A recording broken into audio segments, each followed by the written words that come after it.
Hello दोस्तों, नमस्ते नमस्कार। मैं आपका दोस्त रामू डांसर। आप देख रहे हैं मेरा YouTube channel Ramu dancer blog. स्वागत है मेरे चैनल पर।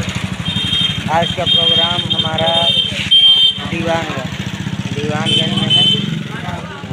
बने रहिए चैनल पर। अभी आप लोगों को आगे की वीडियो दिखाते हैं। गाड़ी पर जब बैठेंगे, हमारी गाड़ी अभी नहीं आई है, गाड़ी का इंतज़ार कर रहे हैं हम लोग।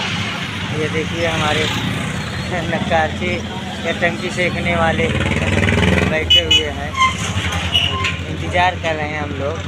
गाड़ी हमारी आ रही है, अभी गाड़ी आएगी तो आप लोगों को दिखाएंगे। बने रहिए। हमारी गाड़ी आ चुकी है, देख सकते हैं आप लोग। ये आ रही है गाड़ी झूमते हुए। शाबाश, ये आ चुकी है गाड़ी। ये गाड़ी पे हम बैठ चुके हैं। गाड़ी पे हमारे पप्पू भैया। अब हम लोग प्रोग्राम पर जा रहे हैं। बने रहिए चैनल पर। और भाई हाँ ठीक है। आपको हम रात का वीडियो दिखाएंगे। रामू राय काशीपुर चैनल पर देखिएगा। रात का वीडियो सुबह आपको हम दिखाएंगे। आज का प्रोग्राम हमारा दीवानगंज में है।